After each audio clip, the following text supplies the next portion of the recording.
बाहिर बाहिर भनियो प्रधानमन्त्री भएन भनेर।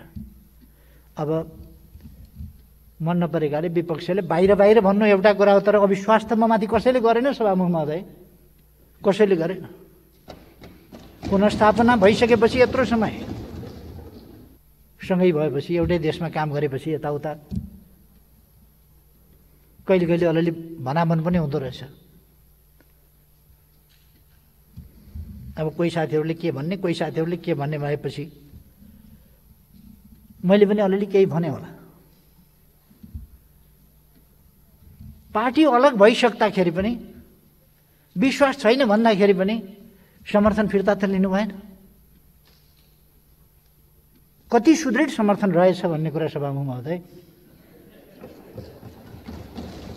मैले आफैले अब म विश्वासको मत लिन्छु भनेर नभनेसम्म त समर्थन त फिर्ता लिनु भएन। यदि कहीँ कतै यसमा पनि कोभिडको यस्तो महामारीमा हामीले भनेका छौँ जनताको जीवन रक्षा पहिलो शर्त हो, पहिलो कुरा हो। यस्तोमा पनि यदि कसैले यस्तो महामारीको साझा सङ्कटका बेला, साझा समस्याको समाधान गरिरहेका बेला पनि यदि कसैले यसमा पनि भ्रष्टाचार गर्छ भने त्यस्तो अपराध कुनै पनि हालतमा क्षम्य हुँदैन र हामी कसैलाई पनि छुट दिनेवाला छैन। त्यसमा छानबिन हुन्छ, कारबाही हुन्छ, दोषी पाइयो भने। तर यहाँ त कस्तो छ भने फलानु देशको अफिसरसँग प्रधानमन्त्रीले गरेको हस्ताक्षर अनअफिसियल अनुवादको कपीमा चाहिँ हस्ताक्षर। योभन्दा तमासा के हुन्छ? अनअफिसियल प्रतिमा हस्ताक्षर हुन्छ काहीँ?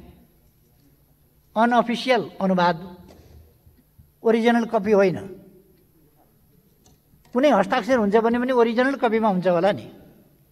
अनअफिसियल, अनौपचारिक, अनुदित प्रति भनेर प्रचार गरिन्छ र त्यस्तोमा फेरि प्रधानमन्त्रीको हस्ताक्षर स्क्यान गरेर जोडिन्छ। यो सम्मका खेल नेपालमा हुने गर्छन्। म त्यसमा दुःख व्यक्त गर्न चाहन्छु। हामी यति साह्रो तल झर्नु हुँदैन, आफूलाई यति साह्रो कृत्य काममा संलग्न गराउनु हुँदैन। मेरो यसमा आग्रह छ। चाहे राष्ट्रियताको सवाल होस्, चाहे लोकतन्त्रको सवाल होस्, चाहे जनजीविकाको सवाल होस्, चाहे शान्ति सुव्यवस्था सुशासन मानवाधिकारको सवाल होस्, चाहे भ्रष्टाचार विरुद्धको हाम्रो लडाईँको सवाल होस्, कुनै पनि कुरामा सरकार अनुचित तरिकाले, अनुचित प्रश्नमा, अनुचित दृष्टिकोण र अडानमा कुनै सम्झौता गर्दैन। राष्ट्रिय हित, जनताको हितलाई छोडेर तलमाथि गर्दैन र गर्न दिँदैन भन्ने कुरो मैले पटक पटक यस गरिमामय सदनमा प्रस्तुत गरिसकेको छु। यस सम्बन्धमा मैले धेरै केही भन्नु छैन। खालि मैले यस्तो परिस्थितिमा आज हामी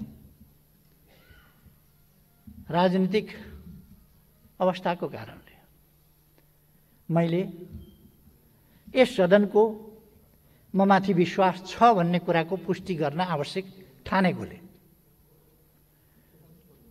आज यो प्रस्ताव राख्न म यहाँ उभिएको छु। म विश्वास गर्छु हामी संलग्नतामा होइन, म कहाँ संलग्न छु, मेरो संलग्नता कहाँ छ भन्ने कुरामा होइन, हामी सार्वभौम जनताको प्रतिनिधित्व गरेर यहाँ उभिएका छौँ। सार्वभौम जनताको भावना र हितहरूको प्रतिनिधित्व हामी गर्छौँ। यस्तो अवस्थामा हामीले विचारको आग्रहका साथ होइन, आफ्ना स्वार्थहरूबाट निर्देशित भएर होइन, हामीले म कहाँ छु, कहाँ आबद्ध छु, कहाँ सम्बद्ध छु भनेर होइन, आबद्धता वा संलग्नतालाई हेरेर होइन, सत्यलाई पछ्याएर निर्णय गर्नुपर्ने अवस्था छ र निर्णय हामीले त्यसरी गर्न सक्नुपर्छ। यदि हामीले सच्चाइलाई पछ्याउँछौँ भने वर्तमान सरकार कुनै हिसाबले विश्वास गर्नु नपर्ने सरकार हुँदै होइन। राष्ट्रियताको हिसाबले, राष्ट्रियताको प्रश्नमा मैले धेरै भन्नु पर्ला जस्तो लाग्दैन। एउटा अग्नि परीक्षा होइन, राष्ट्रिय हितको रक्षा सम्वर्धनको प्रश्नमा,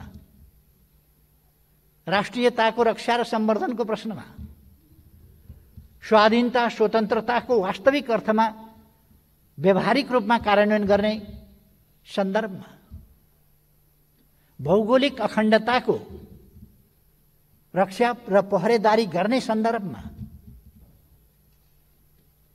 राष्ट्रिय हितलाई सर्वोपरि राखेर व्यवहार गर्ने सन्दर्भमा र राष्ट्रिय स्वाभिमानलाई माथि उठाउने सन्दर्भमा वर्तमान सरकारले कुनै पनि कसर नराखेको कुरा यो तर्कभन्दा माथि छ।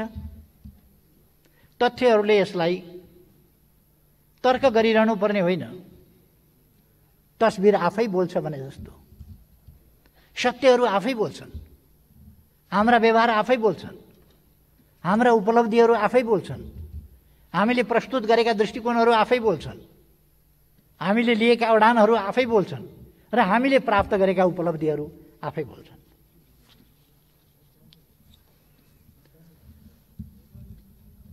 तसर्थ राष्ट्रियताको सवालमा नेपालले अन्तर्राष्ट्रिय मञ्चहरूमा खेलेको भूमिका यी सबै हिसाबले हेर्ने हो भने पनि नेपाल एउटा सुनिन थालेको, देखिन थालेको, सुन्नुपर्ने आवश्यकता महसुस गर्न थालिएको देशको रूपमा स्थापित भएको छ। मैले धेरै भन्नु पर्ला जस्तो लाग्दैन, म धेरै स्मरण पनि गराइरहनु पर्ला जस्तो लाग्दैन। हाम्रा कामहरू आफै बोल्छन्। त्यसकारण राष्ट्रियताको पक्षमा त्यति स्पष्ट, त्यति सुदृढ, त्यति व्यावहारिक र त्यति उपलब्धिपूर्ण ढङ्गले अगाडि बढेको सरकारलाई विश्वास नगर्नुपर्ने कुनै कारणै छैन। यदि हामी आइडियोलोजिकल प्रेजुडिस राख्छौँ भने बेग्लै कुरा हो। संलग्नतालाई अनुचित महत्त्व दिन्छौँ भने बेग्लै कुरा होला। होइन भने यसमा अविश्वास गर्नुपर्ने या विश्वास गर्न नसकिने कुनै कारणै हुँदैन। सम्माननीय सभामुख महोदय, त्यसै गरेर सुशासन, शान्ति सुव्यवस्था र राष्ट्रिय समस्याहरूको समाधानको सन्दर्भमा समस्याहरूलाई थाती राखेर समस्याहरूको गीत मात्रै गाएर होइन, समस्यालाई समाधान गरेर अगाडि बढ्ने सन्दर्भमा यो सरकार जुन प्रभावकारिताका साथ, जुन सफलताका साथ अगाडि बढेको छ, त्यस सन्दर्भमा यस सरकारमाथि विश्वास नगर्नुपर्ने कुनै कारण छैन र हुन सक्दैन। हामीले वैचारिक हिसाबले संविधानको स्वीकार्यता, पालना वा संविधानको सर्वस्वीकार्यता सर्वग्राह्यताका प्रश्न हामीले उठाउने गर्यौँ कहिले कहिले। ती प्रश्नहरूको सन्दर्भमा अब नेपालमा त्यस प्रकारको कुनै समस्या छैन जो आधारभूत रूपमै संविधान मान्दिन भनोस्, त्यस्तो समस्या छैन। जहाँसम्म संविधानमा यो वा त्यो पक्षमा यति सन्तुष्टि रह्यो यति असन्तुष्टि छ यो ठाउँमा सच्याउनु पर्छ भन्ने कुरा, त्यो त व्यवहारका क्रममा संसारमा जुनसुकै पनि संविधान परिमार्जन हुँदै जान्छ। आवश्यकताका आधारमा देशलाई अगाडि बढाउने सन्दर्भमा संविधानको कार्यान्वयनकै सन्दर्भमा प्राप्त अनुभवहरू र ती अनुभवहरूले देखाएका परिवर्तनका आवश्यकताहरू अनुरूप र देशलाई अगाडि बढाउनका निम्ति औचित्यपूर्ण ढङ्गले समयानुकूल ढङ्गले संविधानमा संशोधन गर्न सकिन्छ, गर्न पर्ने हुन्छ र त्यसका लागि त सरकार सबै पक्षसँग छलफल गर्न, त्यसका लागि मस्यौदाका सन्दर्भमा संविधानको सन्दर्भमा मस्यौदा गर्ने सन्दर्भमा त्यो मस्यौदा भनेको सुझावका लागि संविधान संशोधन कहाँ कहाँ गर्नुपर्छ त्यसको अध्ययनका लागि एउटा कार्यदल पनि बनाउन सकिन्छ। त्यस्तो कार्यदलबाट आएका सुझाव अनुसार आवश्यक संशोधन पनि गर्न सकिन्छ। संविधान असंशोधनीय दस्तावेज होइन भनेर मैले धेरै पटक यही रोस्टमबाट पनि बोलेको छु सुरुदेखि नै। औचित्यको आवश्यकताको आधारमा संविधान संशोधन हुन सक्छ। बाँकी आधारभूत रूपमा आज सिङ्गो देश अब कसैले विखण्डनको राजनीति बोक्दैन। विखण्डनको राजनीति विभाजनको राजनीति होइन। देशको सार्वभौमसत्ता स्वाधीनता र भौगोलिक अखण्डताको सन्दर्भमा अब कुनै विवाद छैन र पृथकतावादको विचार बोक्ने पक्षलाई पनि हामीले संविधानको मूलधारमा ल्याइसकेका छौँ। त्यसै गरेर राजनीतिक उद्देश्य प्राप्तिका लागि अथवा आफ्ना माग र आकांक्षाहरू पूरा गर्नका लागि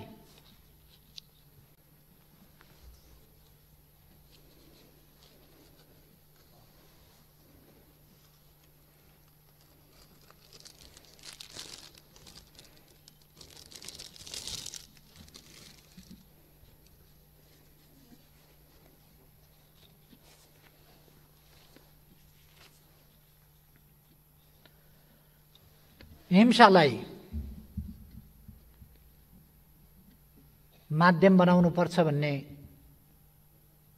जुन सोचहरू रहेका थिए ती सोचहरू पनि अब अन्त्य भएका छन्। सरकारले संवादको माध्यमबाट हिंसाको विचार र मार्ग परित्याग गराएर शान्तिपूर्ण राजनीतिको मूलधारमा त्यस्तो पक्ष र शक्तिहरूलाई पनि ल्याइएको छ। यस्ता सफलताहरू दशकौंदेखि नेपालमा हिंसाको राजनीति अनवरत थियो अथवा राजनीतिका नाउँमा राजनीतिक उद्देश्य वा अभिष्ट प्राप्त गर्नका निम्ति हिंसाको पक्षपोषण त्यसको अवलम्बन गर्ने शक्तिहरू थिए।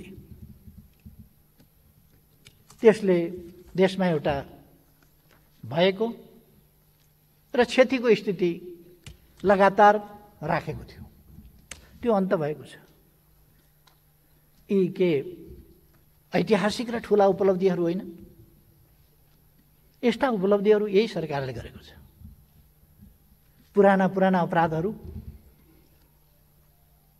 पत्ता लगाएर दोषीहरूलाई कठघरामा ल्याइएको छ र ल्याइँदैछ। सफलता नदेख्ने एकाध सफलता प्राप्त गर्न अलिकति विलम्ब भयो भने त्यो देख्ने र त्यसलाई अत्यन्तै बढाई चढाइकन बुझ्ने यो खालका तरिकाहरूमा हामी जान हुँदैन भन्ने मलाई लाग्छ। सरकारका प्रयासहरू कस्ता छन्, गरिरहेको छ कि छैन, कुनै कुरामा सफलता प्राप्त गर्न अलिकति समय पनि लाग्न सक्छ। प्रश्न त्यति मात्रै हो। तर सरकार सफल भएर छोड्छ। हिजोदेखिका विभिन्न खालका अपराधिक क्रियाकलापहरूको सन्दर्भमा छानबिन गर्ने र दोषीमाथि कारबाही गर्ने काम वर्तमान सरकारले गरेको छ। यसले मैले पहिले नै भने दोषीको अनुहार हेरेर कारबाही गर्ने कि नगर्ने होइन,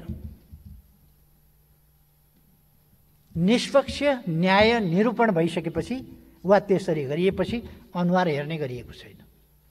कुनै आग्रहवश, पूर्वाग्रहवश, प्रतिशोधका हिसाबले कुनै प्रकारको क्रियाकलाप वर्तमान सरकारले गर्दैन।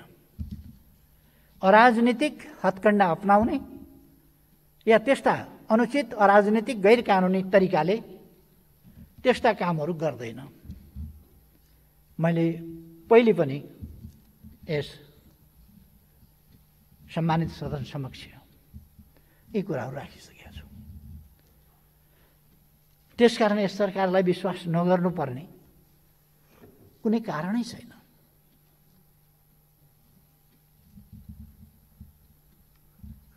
राजनीतिक शक्तिहरूका बीचमा गाउँ कोट्याइकन, राजनीतिक शक्तिहरूका बीचमा किन चुनिँदैन भनेर चुनाउनका लागि तानातान गरिकन, किन भत्किँदैन भनेर ठोकिकन भत्काउन लाग्दा पनि शान्ति सुव्यवस्थाको स्थिति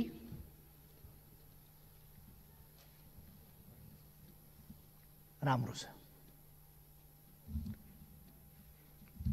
फेरि यदि हामी सत्यलाई स्वीकारेर अगाडि बढ्न तयार हुन्छौँ भने यस सरकारलाई समर्थन, विश्वास नगर्नुपर्ने कुनै कारणै छैन। त्यसकारण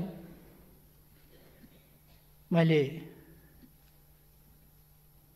विश्वासको मत लिने र सदनको आफूमाथि विश्वास छ भन्ने कुरा प्रष्ट गर्न चाहेको। सभामुख महोदय, विकास निर्माणको क्षेत्रमा, पूर्वाधारको क्षेत्रमा, भौतिक पूर्वाधार विकासको क्षेत्रमा, राजमार्ग, बाटा, घाटा, पुल, जोलुङ्गे पुल आदिको निर्माणको सन्दर्भमा, नेपाललाई सुरुङ मार्गको नयाँ युगमा प्रवेश गराउने सन्दर्भमा, नयाँ हवाई मैदानहरूको काम तीव्रताका साथ अगाडि बढाउने सन्दर्भमा, अथवा अरू विभिन्न पक्षहरूमा,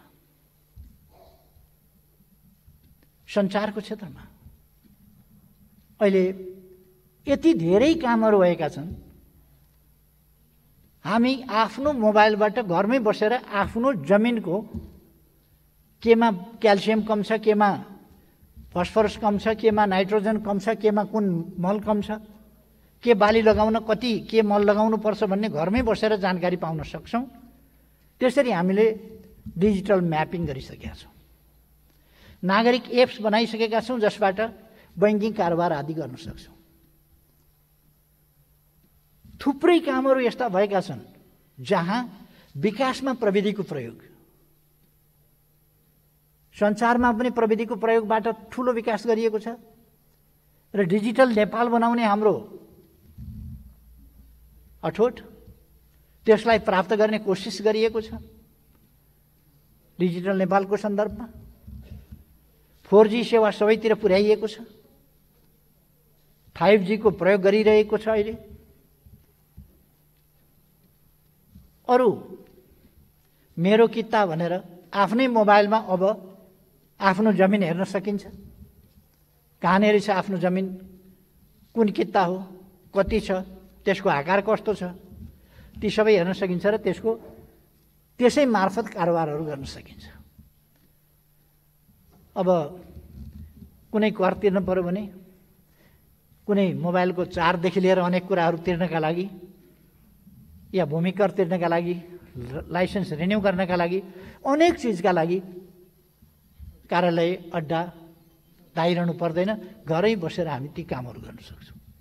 अथवा त्यसरी नेपाललाई एउटा प्रविधि प्रयोग गरिरहेको आधुनिक देशमा त्यस रूपमा हामीले अगाडि बढाएका छौँ। मेलम्ची अगाडिदेखि सुरु भएको थियो। कसले सुरु गर्यो भन्ने बहस पनि चले। राजा वीरेन्द्रका समयदेखि चलेको थियो। किशुनजीले 48 सालको निर्वाचनका बखत त्यो प्रसङ्ग फेरि उठाउनु भएको थियो। अगाडिका सरकारहरू पनि लागे, तर अहिलेको सरकारले विशेष तीव्रता दियो र काठमाडौँमा 17 करोड लिटर पानी ल्याइयो। अरू केही वर्षभित्र 17 करोड लिटरको हिसाबले याङ्ग्री र लार्केबाट अरू 17 करोड लिटर ल्याइँदैछ र जम्मा 51 करोड लिटर पानी काठमाडौँमा ल्याइन्छ। त्यसो भएपछि काठमाडौँमा पानीको कहीँ कमी छ भन्ने स्थिति हुँदैन। यी काम पनि गरेकै छ। पुनर्निर्माणका कामहरूमा तीव्रताका साथ गरेको छ। केही ठाउँमा केही प्राविधिक हिसाबले, केही पुरातात्विक महत्त्वका र त्यसै गरी त्यस्तै वस्तुबाट निर्मित गर्नुपर्ने भएको हुनाले सिकर्मी डकर्मीदेखि लिएर तालिम गर्नुपर्ने प्रश्नहरूले गर्दा जनशक्तिको निर्माणका लागि जनशक्तिको दक्ष जनशक्तिको त्यसका निम्ति आवश्यक जनशक्तिको कमीको कारणले गर्दा अलिकति विलम्ब भएको होला। नत्र भने हामी सबैलाई थाहा छ हाम्रा अगाडि धरहरा यति छोटो अवधिभित्र निर्माण भएको छ, उद्घाटन भएको छ। रानीपोखरी उद्घाटन भएको छ, दरबार हाई स्कुल उद्घाटन भएको छ। बसन्तपुरको त्यो भत्किएको बसन्तपुरको ध्वस्त भएको बसन्तपुरको अहिले त्यसको दृश्य नै फरक परेको छ। अरू धेरै ठाउँमा सिंहदरबारको प्रबलीकरण, प्रधानमन्त्री कार्यालय अहिले पहिले भत्किएकै सिंहदरबारमा फेरि बनाइवरिकन सारिसकिया छ। हामीले अरू निर्माण कार्यहरू त्यसै गरी अगाडि बढाएका छौँ। अस्पताल, विद्यालय, अरू निजी आवासहरू र पुरातात्विक महत्त्वका ऐतिहासिक धरोहरहरूको पुनर्निर्माण कार्य यिनीहरू असाधारण ढङ्गले भएको छ। मैले भन्ने गरेको छु नि, लगभग वर्षमा 10 किलोमिटर जसो बाटो बन्ने ठाउँमा दिनमा 6 किलोमिटर बाटो बनिरहेको छ। दिनमा 6 किलोमिटर कालोपत्रे बाटो बनिरहेको छ, जबकि वर्षमा 10 किलोमिटर बन्ने स्थिति हो। यो रफ्तार, यो तीव्रता आजको सरकारले दिएको छ। तराई सुनकोशी त्यहाँ बगिरहेको थियो। तराई एउटा डाँडा परि तराईका खेतहरू सुक्खा थिए। अहिले सुनकोशी मरिन डाइभर्सन, त्यसलाई बागमतीमा लगेर सिँचाइ गर्ने काम 5 वर्षभित्र त्यसलाई सम्पूर्ण रूपले पुरा गर्ने र सञ्चालन गर्ने गरी शिलान्यास भइसकेको छ र काम अगाडि बढेको छ। अरू आयोजना फेरि बन्दैछन्। यसरी कति हो कति नयाँ कामहरू, नयाँ 12वटा स्मार्ट नयाँ सिटीहरू स्मार्ट सिटीको रूपमा विकास हुँदैछन्। अब ती कामहरू भइरहेका छन्। कृषिको आधुनिकीकरणका कामहरू, ध्वस्त भएको पर्यटन क्षेत्रलाई फेरि उठाउने कुरा, उद्योगहरूलाई कसरी सुरक्षित संरक्षित गरेर अगाडि लाने तत्सम्बन्धी कुरा, व्यापार सन्तुलन आफ्नो अनुकूल बनाउँदै जाने। पहिले जुन व्यापार असन्तुलन थियो त्यसलाई न्यूनीकरण गर्दै लगिएको छ र व्यापार असन्तुलनलाई, घाटालाई कम गर्दै लगेर अनुकूल सन्तुलनतर्फको हामीले बाटो समातेका छौँ र उल्लेख्य उपलब्धि हासिल गरेका छौँ। सामाजिक पूर्वाधार विकासको सन्दर्भमा भन्ने हो भने शिक्षाका क्षेत्र, स्वास्थ्यका क्षेत्र, अरू क्षेत्रहरूमा, बालबालिका इनरोलमेन्टको प्रश्नमा अथवा उनीहरूले फेरि स्कुलबाट ड्रप आउट हुने अथवा स्कुल छोडेर बाहिर जाने स्थिति नहोस् भन्ने सन्दर्भमा, त्यस सन्दर्भमा पनि सरकारले गम्भीरताका साथ ध्यान दिएको छ। उच्च शिक्षालाई, विश्वविद्यालयहरूलाई अनुसन्धानका केन्द्र बनाउने, अनुसन्धानमुखी, व्यवहारमुखी, आधुनिक शिक्षा, प्रतिस्पर्धी शिक्षा, त्यो कुरा उपलब्ध गराउने, यस सन्दर्भमा सरकारले ध्यान दिएको छ।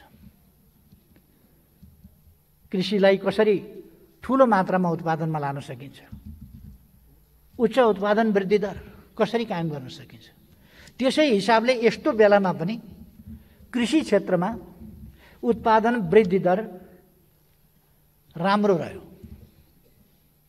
धानमा 9%, मकैमा 6%, अरू सालाखाला गर्दा पनि लगभग 6% को कृषि उत्पादनमा वृद्धि भएको छ। माछा, मासु, अन्डा, दूध आदि क्षेत्रमा हामी आत्मनिर्भर भएका छौँ। स्वास्थ्य क्षेत्रमा मैले भनिरहनु पर्दैन, यति धेरै अस्पतालहरू नयाँ बनेका छन्, सञ्चालनमा आएका छन् र हामी तिनलाई जनशक्तिको हिसाबले, दक्ष जनशक्तिको हिसाबले, आवश्यक जनशक्तिको हिसाबले र साधनहरूको हिसाबले, स्रोतहरूको हिसाबले जादुको छडीले जस्तो। सभामुख महोदय, मैले धेरै केही भन्नु पर्ला जस्तो लाग्दैन। हामीले मानव अधिकारको क्षेत्रमा होस्, वातावरणको क्षेत्रमा होस्, अरू क्षेत्रमा होस्, अनेक क्षेत्रमा असाधारण काम गरेका छौँ। हामीले सगरमाथा संवाद राखेका थियौँ, कोभिडको कारणले हुन सकेन। अब आउँदो अक्टोबरतिर राख्ने भन्ने विचार गरेका छौँ र मलाई विश्वास छ कोभिड हामी छिटै नै नियन्त्रण गर्न सक्छौँ।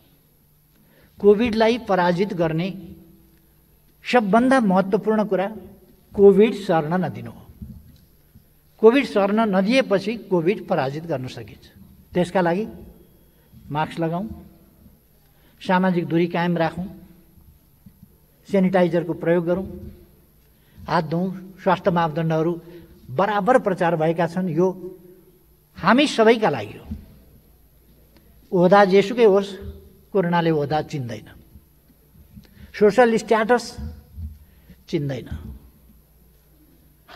त्यसकारण केही पनि नचिन्ने भएको हुनाले हरेकले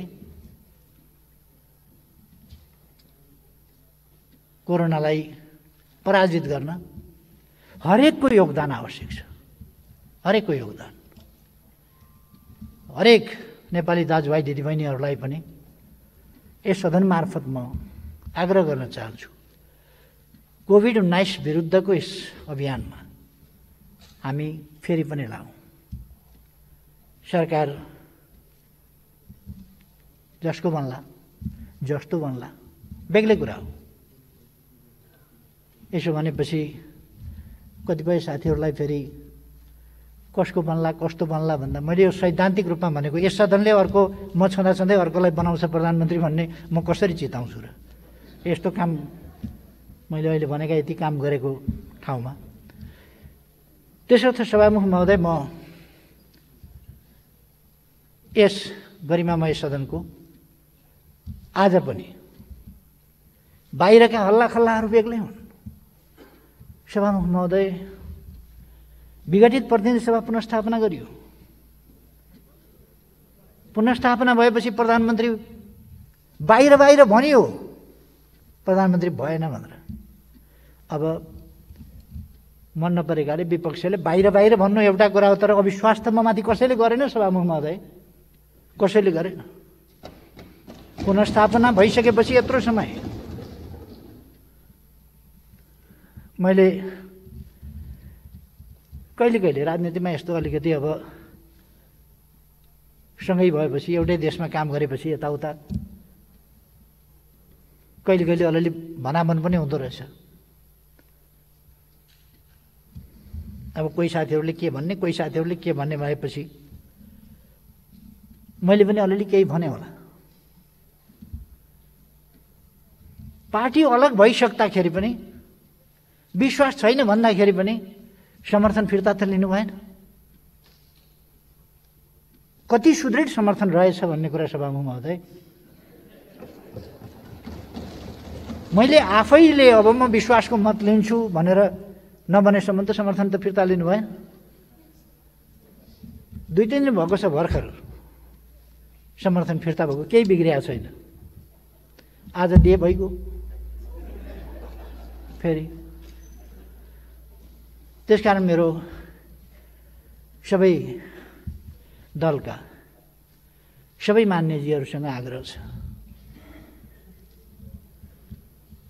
यदि कुनै दलले नदिने भन्ने निर्णय गरेर आउनुभएको छ भने पनि नेताले यी दिनु भनिदिएपछि पछि गएर सच्याउन सांसदहरू खुसी हुनुहुनेछ। यसर्थ सभामुख महोदय, म संविधानको धारा 100 को उपधारा 1 बमोजिम यस गरिमामय संसदको विश्वासको मत माग्न चाहन्छु र ममाथि यस सदनको विश्वास छ भन्ने कुराको पुष्टि आज यस सदनले गरोस् भन्ने चाहन्छु। त्यसै कारण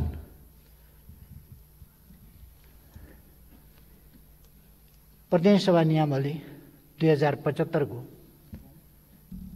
नियम 52 को उपनियम 2 बमोजिम ममाथि यस प्रतिनिधि सभाको पूर्ण विश्वास छ भन्ने कुरा पुष्टि होस् भनेर म सम्मानित सदन समक्ष विधिवत प्रस्ताव राख्न चाहन्छु। मैले अपेक्षा र विश्वास गरेको छु सर्वसम्मतिले मान्यजीहरूले ममाथि विश्वास छ भन्ने मत जाहेर गर्नुहुनेछ। धन्यवाद।